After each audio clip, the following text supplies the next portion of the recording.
Welcome to special edition. And as Egypt is in its final countdown to the big day, where the 1st of November is expected to be witnessing the inauguration of GEM, or the Grand Egyptian Museum, inviting world leaders and personalities and special guests and VIP intellectuals, and many personalities are attending this unforgettable event that is going to be registered in history.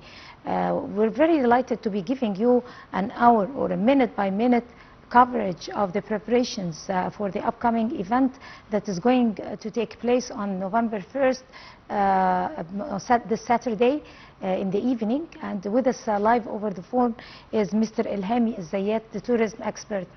Good afternoon, Mr. Zayatte. Good afternoon. I can't hear you well.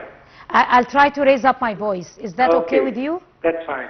Sure. So, of course, we're all in anticipation, awaiting the big day, the inauguration of GEM, or Grand Egyptian Museum, November 1st. A lot is expected. It's one-of-a-kind museum, a historical event, you name it.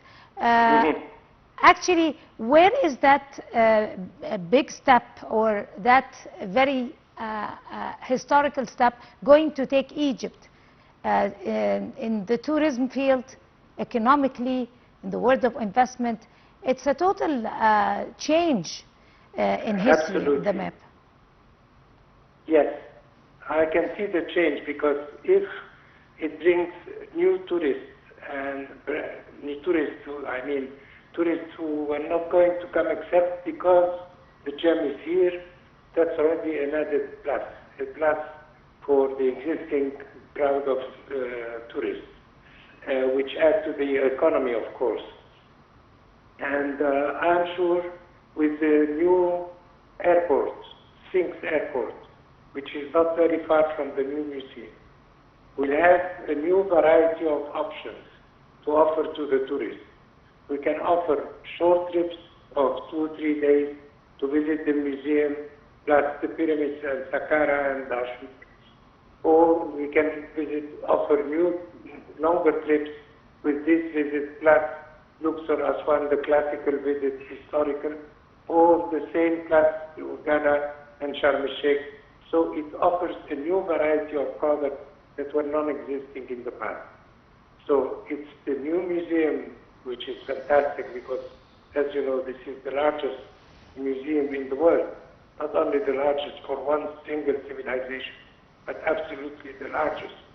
So this is fantastic. Plus all the innovation, the creativity which is inside, how it was conceived, how the burial chambers were conceived, of Tutankhamun, because this is fantastic.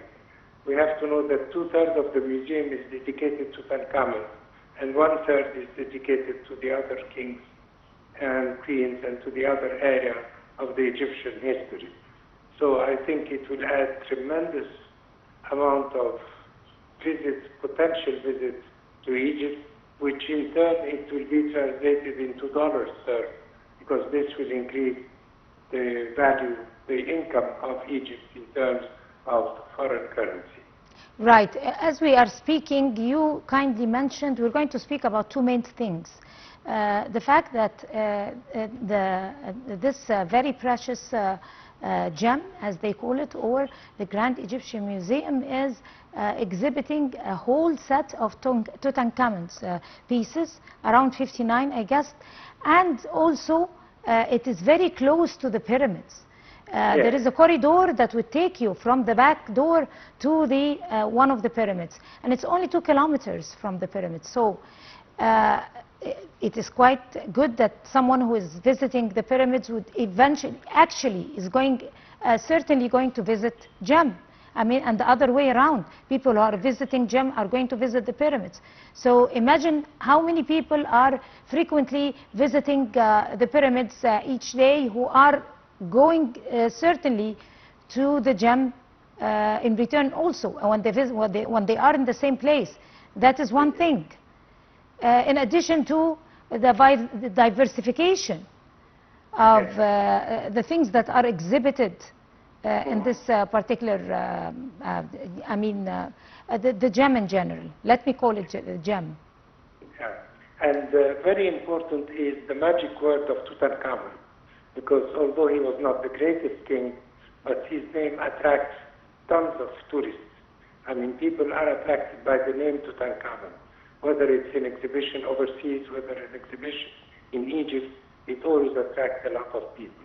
And the part of Tutankhamun has been extremely well conceived in terms of approach. Plus, the museum will host other things which are very, very important, like Hetep treasures.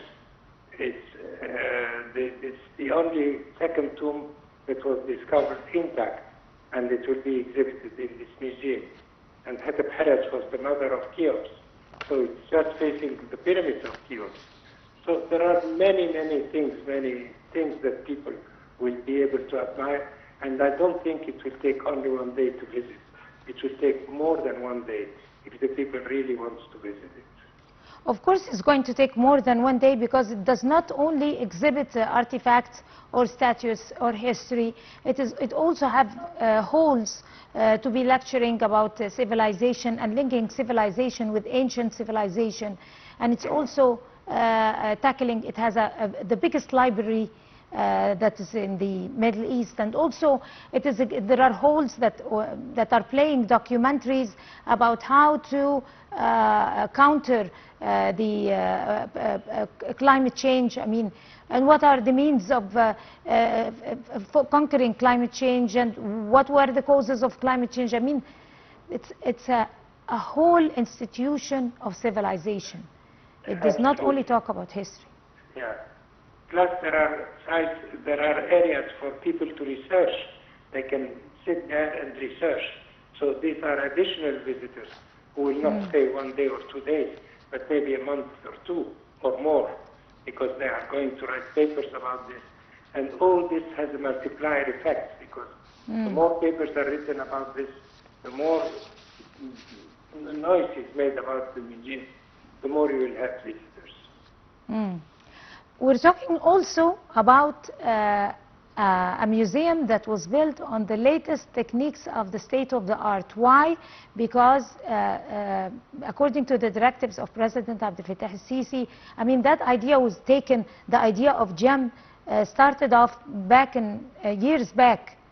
I guess it was like more than 10 or 20 years back, but executing this idea came with the advent of the new administration and the new republic, and how President Abdel Fattah al-Sisi have been planning of how it could be compromised from inside, and the partnership between Egypt and Japan in constructing this particular museum that didn't just come out of the blues.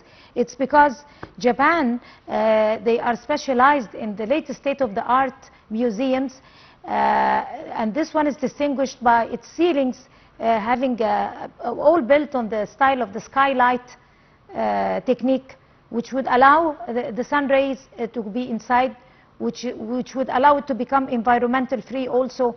I mean, it's a collaboration of success.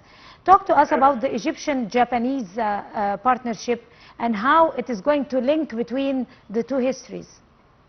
Exactly. If you visit the restoration room, this is a very important part of the restoration room. The restoration room, whether for the shields of Tutankhamun or the sandals of Tutankhamun, you see how the technology given by Japan and the Egyptian art, because all the people who have been working in restoration are 100% Egyptian. They use some technology from Japan, and this is a good cooperation. Like, for instance, the papyrus. To renew the papyrus or to rebuild them, it's like a puzzle.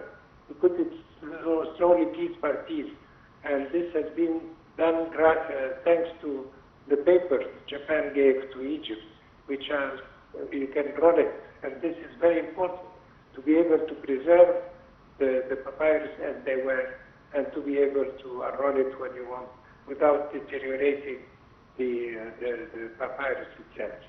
So a lot of technology is inside, and I mean, I mean, to me, the technology in the restoration is so outstanding and so superb that it's worthwhile seeing how it was developed.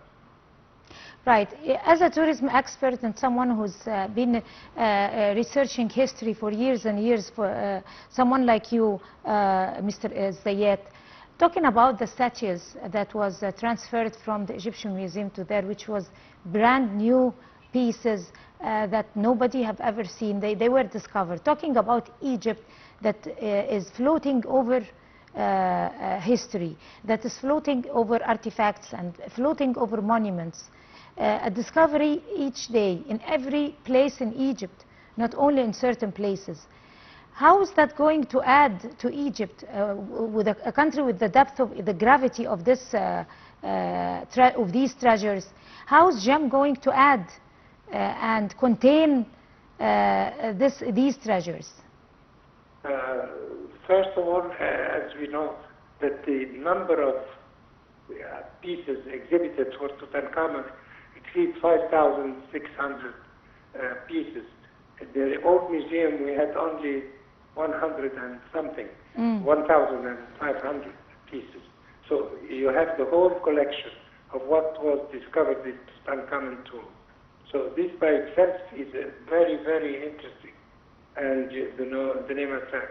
But we have to add that the government has not neglected the old museum, and this is very important.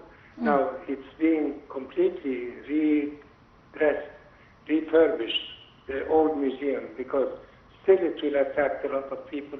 Still it has 200,000 people, pieces not exhibited yet. So all this will add to the existing and to the future one, which will come because of GEM. Right. Talking also about how this is going to be linking Egypt to other kinds of cultures, because like I earlier said, this is not a stereotyped or a normal museum that exhibits history or exhibits Egyptian old pharaohs statues and all those things, with all the respect of course to Tutankhamun, which is one unprecedented exhibition for Europeans and Westerners and all nationalities to come and witness the grandeur of the history of Egypt. But also talking about linking Egypt with technology, linking Egypt with museums to be totally environmentally free, linking Egypt with documentation of history also. How is that going to add to let me put it, the mutual or cultural partnerships with other countries? Yes, everybody, today everybody is conscious about green, what we call green tourism, which means tourism adaptable. Green tourism? Is it green? Did I hear it right? Yes, green. Like green tourism, right. Yes, and green tourism is tourism which does not affect the environment, which to the contrary is clean for the environment, because we know that we have now the warming, the world warming phenomena, and we have to stop it by way or another. So each country has to add to this effort, and Egypt is adding to this effort. We started with Sharm el-Sheikh as a green destination, but now all the new things are made green so that it does not affect the environment. And this is very important. It means that we are up to date with what the world requires today. At this note, I would like to thank you so much, Mr. Elhamy Zayatte, the tourism expert, and wishing us and Egypt and on Saturday a great day, inshallah. Thank you so much for talking to us on Nile TV.